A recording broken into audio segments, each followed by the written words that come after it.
ಇರಾನ್ನ ಇಡೀ ನಾಯಕತ್ವ ಫಿನಿಶ್ ಆಗಿದ್ದೇ ಹೌದಾದ್ರೆ ಈಗ ಯುದ್ಧವನ್ನ ಹಾಗಾದ್ರೆ ಮುನ್ನಡೆಸ್ತಾ ಇರೋರು ಯಾರು ಅನ್ನುವಂತ ಪ್ರಶ್ನೆ. 21 ದಿನದ ಯುದ್ಧದಲ್ಲಿ ಅಮೆರಿಕ ಎಷ್ಟು ಕಳ್ಕೊಂಡಿದ್ಯೋ ಅದರ ಡಬಲ್ ಇರಾನ್ಗೂ ಕೂಡ ಹಾನಿಯಾಗಿದೆ. ಆದ್ರೆ ಇರಾನ್ ಇನ್ನೂ ಕೂಡ ಯುದ್ಧವನ್ನ ಮುನ್ನಡೆಸ್ತಾ ಇದೆ. 21 ದಿನದಲ್ಲಿ ಮೊದಲ ದಿನ ಅಲಿ ಖಮೇನಿ ಇರಾನ್ನ ಸರ್ವೋಚ್ಚ ನಾಯಕ ಫೆಬ್ರವರಿ 28ರಂದು ಯುದ್ಧ ಆರಂಭ ಆಯಿತು. ಆರಂಭ ಆದ ಮೊದಲ ದಿನವೇ ಅಲಿ ಖಮೇನಿ ಹತ್ಯೆ ಆಯಿತು. ಯುದ್ಧದ ಮೊದಲ ದಿನವೇ ಹತ್ಯೆ ಆಗಿರೋದು ಫೆಬ್ರವರಿ 28ರಂದು ನಡೆದಂತ ಈ ಟೆಹರಾನ್ ಮೇಲೆ ನಡೆದಂತ ಭೀಕರ ದಾಳಿ, ಬ್ಯಾಕ್ ಟು ಬ್ಯಾಕ್ ಡ್ರೋನ್ ದಾಳಿ. ಇದರಲ್ಲಿ ಈ ಖಮೇನಿ ತನ್ನ ಪ್ರಾಣವನ್ನ ಕಳ್ಕೊಂಡಿದ್ದ ಅನ್ನುವಂಥದ್ದನ್ನ ಈಗಾಗಲೇ ಕನ್ಫರ್ಮ್ ಕೂಡ ಮಾಡಲಾಗಿದೆ. ಟಾರ್ಗೆಟ್ ಇದ್ದಿದ್ದು ಅರಮನೆ ಮೇಲೆ ದಾಳಿ ಆಯಿತು. ಇಸ್ರೇಲ್ ದಾಳಿಗೆ ಅಲಿ ಖಮೇನಿ ಬಲಿಯಾಗಿದ್ದಾಯಿತು. ಇರಾನ್ಗೆ ಶಾಕ್ ಕೊಟ್ಟಂತಹ ದಾಳಿಯಲ್ಲಿ ಖಮೇನಿ ಹತ್ಯೆ ಆಗಿತ್ತು. ಇದೇ ದಾಳಿಯಲ್ಲಿ ಖಮೇನಿ ಜೊತೆಗಿದ್ದಂತಹ 13 ಪ್ರಮುಖ ನಾಯಕರು ಕೂಡ ಪ್ರಾಣವನ್ನ ಕಳ್ಕೊಂಡಿದ್ರು. 28ರಂದು ಅಮೆರಿಕ ಮತ್ತು ಇಸ್ರೇಲ್ ಜಂಟಿ ದಾಳಿಯನ್ನ ನಡೆಸಿತ್ತು. ಇದರಲ್ಲಿ ಇರಾನ್ ಟಾಪ್ ನಾಯಕತ್ವವೇ ಫಿನಿಶ್ ಆದಂಗಾಯಿತು.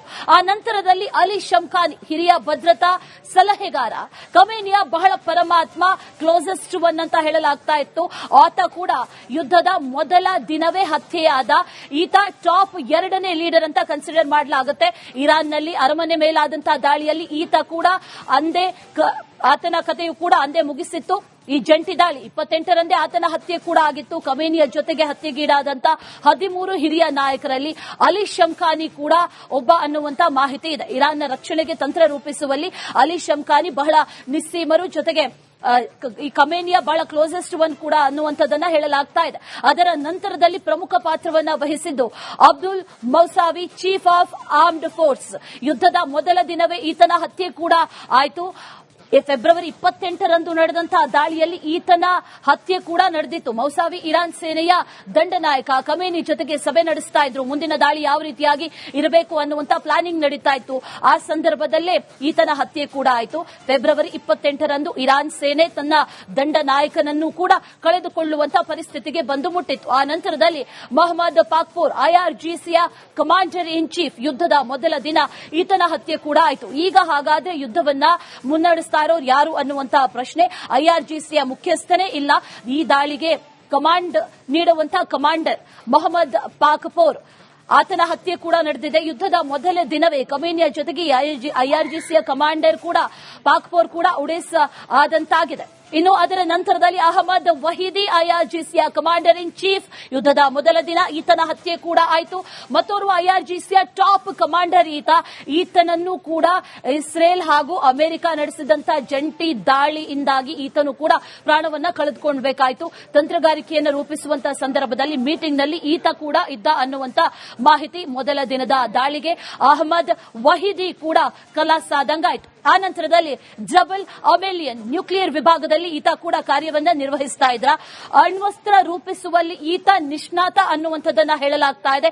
ಈತನು ಕೂಡ ಫೆಬ್ರವರಿ 28ರಂದು ಯುದ್ಧದ ಮೊದಲ ದಿನ, ಆರಂಭದ ದಿನ ಜಬಲ್ ಅಮೆಲಿಯನ್ ಈತ ಕೂಡ ಪ್ರಾಣವನ್ನ ತ್ಯಜಿಸ್ತಾನೆ. ನ್ಯೂಕ್ಲಿಯರ್ ರಿಸರ್ಚ್ ನ ಪರಿಣಿತ ಈತ. ಪರಮಾಣು ಎನ್ರಿಚ್ ಮಾಡುವಂತಹ ಕಾರ್ಯದಲ್ಲಿ ಈತ ಬಹಳ ನಿಷ್ಣಾತ. ಇಸ್ರೇಲ್ನ ಮೇಲೆ ಈತನ ಕಣ್ಣಿತ್ತು. ಇಸ್ರೇಲ್ ಅನ್ನ ಮುಗಿಸಬೇಕು ಅನ್ನುವಂತಹ ನಿಟ್ಟಿನಲ್ಲಿ ಸಾಕಷ್ಟು ಪ್ಲಾನಿಂಗ್ ಅನ್ನ ಕೂಡ ಮಾಡಿಕೊಳ್ಳಲಾಗ್ತಾ ಇತ್ತು. ಆದ್ರೆ ಯುದ್ಧದ ಮೊದಲ ದಿನವೇ ಈತನ ಬಲಿ ಕೂಡ ಆಯಿತು. ಆ ನಂತರದಲ್ಲಿ ಅಜೀಜ್ ನಾಸಿರ್ಜಾದೆ, ಇರಾನ್ನ ರಕ್ಷಣಾ ಸಚಿವ ಈತ. ಮೊದಲ ದಿನವೇ ಈತನ ಹತ್ಯೆ ಕೂಡ ಆಯಿತು. ಇರಾನ್ ರಕ್ಷಣಾ ಸಚಿವನಾದಂಥ ಅಜೀಜ್ ನಾಸಿರ್ಜಾದೆ ಮೇಲೆ ಅಮೆರಿಕ ಹಾಗೂ ಇಸ್ರೇಲ್ ಮೊದಲೇ ಕಣ್ಣನ್ನ ಇಟ್ಟಿತ್ತು. ಖಮೇನಿ ಜೊತೆಗೆ ಮೀಟಿಂಗ್ ಮಾಡುವಂತಹ ಸಂದರ್ಭದಲ್ಲಿ ಫೆಬ್ರವರಿ 28ರಂದು ಅಮೆರಿಕ ಬಾಂಬ್ ದಾಳಿಯನ್ನ ಮಾಡಿದಂತಹ ಸಂದರ್ಭದಲ್ಲಿ ಈತನು ಕೂಡ ಪ್ರಾಣವನ್ನ ಕಳ್ಕೊಂಡಿದ್ದ. ಆನಂತರದಲ್ಲಿ ಪ್ರಮುಖ ನಾಯಕರ ಪಟ್ಟಿಯಲ್ಲಿ ಕಾಣಿಸಿಕೊಳ್ಳೋರು ಮಜೀದ್ ಇಬ್ನ ಅಲ್ ಜೈಜಾ, ರಕ್ಷಣಾ ಸಚಿವರು. ಯುದ್ಧದ 2ನೇ ದಿನ ಇವರ ಹತ್ಯೆ ಕೂಡ ಆಗುತ್ತೆ. ಇಸ್ರೇಲ್ ಹಾಗೂ ಅಮೆರಿಕ ಜಂಟಿ ದಾಳಿಯಲ್ಲಿ ಇವರು ಕೂಡ ಪ್ರಾಣವನ್ನ ತ್ಯಜಿಸ್ತಾರೆ. ಆನಂತರ ಆತನ ಜಾಗಕ್ಕೆ ಬಂದವನು ಮಜೀದ್ ಇಬ್ನ ಅಲ್ ರೆಜಾ, ರಕ್ಷಣಾ ಸಚಿವರಾಗಿ ನೇಮಕ ಆದಂತ 24 ಗಂಟೆಯಲ್ಲೇ ಈತನ ಹತ್ಯೆ ಕೂಡ ಆಗುತ್ತೆ. ರಕ್ಷಣಾ ಸಚಿವನಾಗಿ ಅಧಿಕಾರವನ್ನ ವಹಿಸಿಕೊಳ್ಳೋ ಮುನ್ನವೇ ಮಜೀದ್ ಕೂಡ ಈತನ ಹತ್ಯೆ ಕೂಡ ಆಗುತ್ತೆ. ಆನಂತರದಲ್ಲಿ ಇರಾನ್ನಲ್ಲಿ ಯಾರು ಉಳ್ಕೊಂಡ್ರು, ಯಾರು ಪ್ರಮುಖ ಪಾತ್ರವನ್ನ ವಹಿಸ್ತಾರೆ ಅನ್ನೋದನ್ನ ಗಮನಿಸೋದಾದ್ರೆ ಅಲಿ ರಾಲಿ ಜಾನಿ, ರಾಷ್ಟ್ರೀಯ ಭದ್ರತೆಯ ಪ್ರಮುಖ ನಾಯಕ ಈತ, ಇರಾನ್ನ ಟಾಪ್ 2 ಲೀಡರ್. ಈತನ ಹತ್ಯೆ ಕೂಡ 17ನೇ ದಿನ, ಯುದ್ಧ ಆರಂಭ ಆಗಿ 17ನೇ ದಿನ ಈತನ ಹತ್ಯೆ ಕೂಡ ಆಗುತ್ತೆ. ಪ್ರಮುಖ ಸೇನಾ ನಾಯಕರು ಎಲ್ಲರೂ ಕೂಡ ಹತರಾದ ನಂತರದಲ್ಲಿ ಯುದ್ಧವನ್ನ ಮುನ್ನಡೆಸ್ತಾ ಇದ್ದಿದ್ದು 17 ದಿನದವರೆಗೂ ಕೂಡ. ಈ ಅಲಿ ಲಾರಿಜಾನಿ ಯುದ್ಧದ 16ನೇ ದಿನ ಇಸ್ರೇಲ್ ಸರ್ವನಾಶ ಮಾಡ್ತೀನಿ ಅನ್ನುವಂತ ಎಚ್ಚರಿಕೆಯನ್ನ ಕೊಡ್ತಾನೆ. ಎಚ್ಚರಿಕೆಯನ್ನ ಕೊಟ್ಟ ಕೆಲವು ಗಂಟೆಗಳಲ್ಲಿ ಪ್ರಿಸಿಷನ್ ಸ್ಟ್ರೈಕ್ ಅಟ್ಯಾಕ್ ಅನ್ನ ಮಾಡಿ ಈತನನ್ನ ಕೊಲ್ಲಲಾಗುತ್ತೆ. ಇದು ಇರಾನ್ಗೆ ಖಮೇನಿ ಸಾವಿನ ನಂತರದ ಅತಿ ದೊಡ್ಡ ಶಾಕ್ ಆಗಿರುತ್ತೆ ಅನ್ನುವಂತ ವಿಚಾರವನ್ನ ಕೂಡ ಗಮನಿಸಬೇಕು. ಅಲ್ಲಿ ಇರಾನ್ನಲ್ಲಿ ಇದ್ದಂತ ಅತಿ ಘಟಾನುಘಟಿ ನಾಯಕರೆಲ್ಲರೂ ಕೂಡ ಫಿನಿಶ್ ಆದಂತಾಗಿದೆ. ಇರಾನ್ನ ಇಡೀ ನಾಯಕತ್ವ ಫಿನಿಶ್ ಆಗಿದ್ದೇ ಹೌದಾದ್ರೆ ಈಗ ಯುದ್ಧವನ್ನ ಹಾಗಾದ್ರೆ ಮುನ್ನಡೆಸ್ತಾ ಇರೋರು ಯಾರು ಅನ್ನುವಂತ ಪ್ರಶ್ನೆ. 21 ದಿನದ ಯುದ್ಧದಲ್ಲಿ ಅಮೆರಿಕ ಎಷ್ಟು ಕಳ್ಕೊಂಡಿದ್ಯೋ ಅದರ ಡಬಲ್ ಇರಾನ್ಗೂ ಕೂಡ ಹಾನಿಯಾಗಿದೆ. ಆದ್ರೆ ಇರಾನ್ ಇನ್ನೂ ಕೂಡ ಯುದ್ಧವನ್ನ ಮುನ್ನಡೆಸ್ತಾ ಇದೆ. 21 ದಿನದಲ್ಲಿ ಮೊದಲ ದಿನ ಅಲಿ ಖಮೇನಿ, ಇರಾನ್ನ ಸರ್ವೋಚ್ಚ ನಾಯಕ, ಫೆಬ್ರವರಿ 28ರಂದು ಯುದ್ಧ ಆರಂಭ ಆಯಿತು.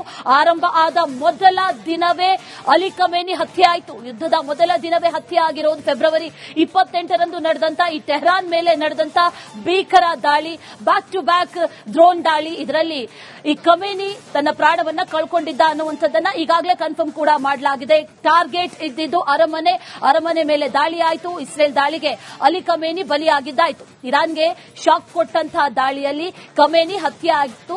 ಇದೇ ದಾಳಿಯಲ್ಲಿ ಖಮೇನಿ ಜೊತೆಗಿದ್ದಂತ 13 ಪ್ರಮುಖ ನಾಯಕರು ಕೂಡ ಪ್ರಾಣವನ್ನ ಕಳ್ಕೊಂಡಿದ್ರು. 28ರಂದು ಅಮೆರಿಕ ಮತ್ತು ಇಸ್ರೇಲ್ ಜಂಟಿ ದಾಳಿಯನ್ನ ನಡೆಸಿತ್ತು. ಇದರಲ್ಲಿ ಇರಾನ್ ಟಾಪ್ ನಾಯಕತ್ವವೇ ಫಿನಿಶ್ ಆದಂಗಾಯಿತು. ಆ ನಂತರದಲ್ಲಿ ಅಲಿ ಶಮ್ಖಾನಿ, ಹಿರಿಯ ಭದ್ರತಾ ಸಲಹೆಗಾರ, ಖಮೇನಿಯ ಬಹಳ ಪರಮಾತ್ಮ, ಕ್ಲೋಸೆಸ್ಟ್ ಒನ್ ಅಂತ ಹೇಳಲಾಗ್ತಾ ಇತ್ತು. ಆತ ಕೂಡ ಯುದ್ಧದ ಮೊದಲ ದಿನವೇ ಹತ್ಯೆಯಾದ. ಈತ ಟಾಪ್ 2ನೇ ಲೀಡರ್ ಅಂತ ಕನ್ಸಿಡರ್ ಮಾಡಲಾಗುತ್ತೆ.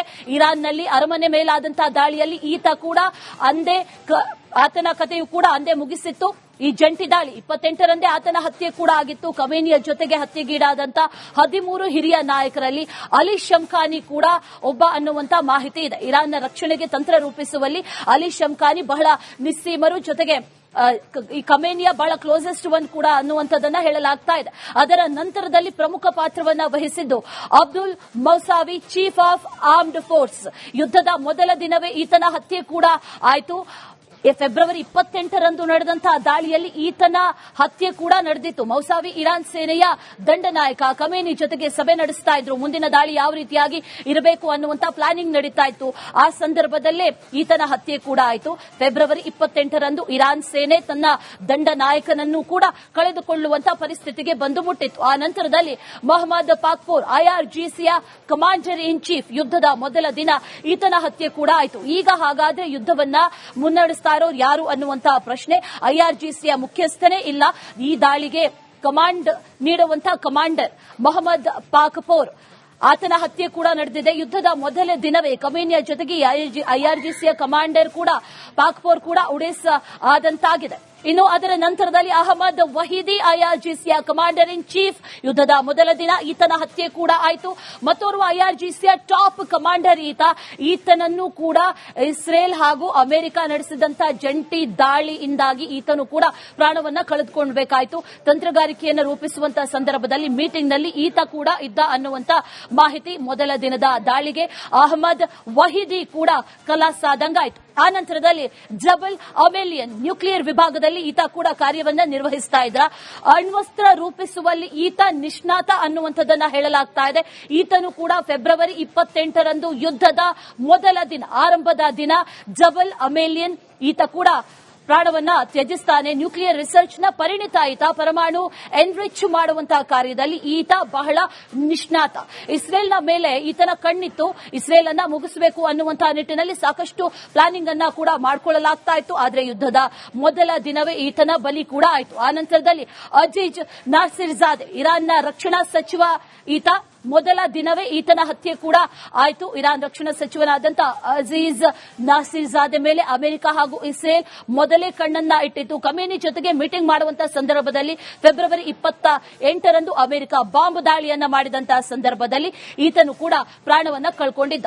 ಆ ನಂತರದಲ್ಲಿ ಪ್ರಮುಖ ನಾಯಕರ ಪಟ್ಟಿಯಲ್ಲಿ ಕಾಣಿಸಿಕೊಳ್ಳೋರು ಮಜೀದ್ ಇಬ್ನ ಅಲ್ ಜೈಜಾ, ರಕ್ಷಣಾ ಸಚಿವರು ಯುದ್ಧದ 2ನೇ ದಿನ ಇವರ ಹತ್ಯೆ ಕೂಡ ಆಗುತ್ತೆ. ಇಸ್ರೇಲ್ ಹಾಗೂ ಅಮೆರಿಕ ಜಂಟಿ ದಾಳಿಯಲ್ಲಿ ಇವರು ಕೂಡ ಪ್ರಾಣವನ್ನ ತ್ಯಜಿಸುತ್ತಾರೆ. ಆನಂತರ ಆತನ ಜಾಗಕ್ಕೆ ಬಂದವನು ಮಜೀದ್ ಇಬ್ನ ಅಲ್ ರೆಜಾ ರಕ್ಷಣಾ ಸಚಿವರಾಗಿ ನೇಮಕ ಆದಂತ 24 ಗಂಟೆಯಲ್ಲೇ ಈತನ ಹತ್ಯೆ ಕೂಡ ಆಗುತ್ತೆ. ರಕ್ಷಣಾ ಸಚಿವನಾಗಿ ಅಧಿಕಾರವನ್ನ ವಹಿಸಿಕೊಳ್ಳೋ ಮುನ್ನವೇ ಮಜೀದ್ ಕೂಡ ಈತನ ಹತ್ಯೆ ಕೂಡ ಆಗುತ್ತೆ. ಆನಂತರದಲ್ಲಿ ಇರಾನ್ನಲ್ಲಿ ಯಾರು ಉಳ್ಕೊಂಡ್ರು, ಯಾರು ಪ್ರಮುಖ ಪಾತ್ರವನ್ನ ವಹಿಸ್ತಾರೆ ಅನ್ನೋದನ್ನ ಗಮನಿಸೋದಾದ್ರೆ ಅಲಿ ರಾಲಿಜಾನಿ ರಾಷ್ಟ್ರೀಯ ಭದ್ರತೆಯ ಪ್ರಮುಖ ನಾಯಕ ಈತ, ಇರಾನ್ನ ಟಾಪ್ 2 ಲೀಡರ್. ಈತನ ಹತ್ಯೆ ಕೂಡ 17ನೇ ದಿನ, ಯುದ್ಧ ಆರಂಭ ಆಗಿ 17ನೇ ದಿನ ಈತನ ಹತ್ಯೆ ಕೂಡ ಆಗುತ್ತೆ. ಪ್ರಮುಖ ಸೇನಾ ನಾಯಕರು ಎಲ್ಲರೂ ಕೂಡ ಹತರಾದ ನಂತರದಲ್ಲಿ ಯುದ್ಧವನ್ನ ಮುನ್ನಡೆಸ್ತಾ ಇದ್ದಿದ್ದು 17 ದಿನದವರೆಗೂ ಕೂಡ ಈ ಅಲಿ ಲಾರಿಜಾನಿ ಯುದ್ಧದ 16ನೇ ದಿನ ಇಸ್ರೇಲ್ ಸರ್ವನಾಶ ಮಾಡ್ತೀನಿ ಅನ್ನುವಂತ ಎಚ್ಚರಿಕೆಯನ್ನ ಕೊಡ್ತಾನೆ. ಎಚ್ಚರಿಕೆಯನ್ನ ಕೊಟ್ಟ ಕೆಲವು ಗಂಟೆಗಳಲ್ಲಿ ಪ್ರಿಸಿಷನ್ ಸ್ಟ್ರೈಕ್ ಅಟ್ಯಾಕ್ ಅನ್ನ ಮಾಡಿ ಈತನನ್ನ ಕೊಲ್ಲಲಾಗುತ್ತೆ. ಇದು ಇರಾನ್ಗೆ ಖಮೇನಿ ಸಾವಿನ ನಂತರದ ಅತಿ ದೊಡ್ಡ ಶಾಕ್ ಆಗಿರುತ್ತೆ ಅನ್ನುವಂತ ವಿಚಾರವನ್ನ ಕೂಡ ಗಮನಿಸಬೇಕು. ಅಲ್ಲಿ ಇರಾನ್ನಲ್ಲಿ ಇದ್ದಂತ ಅತಿ ಘಟಾನುಘಟಿ ನಾಯಕರೆಲ್ಲರೂ ಕೂಡ ಫಿನಿಶ್ ಆದಂತಾಗಿದೆ.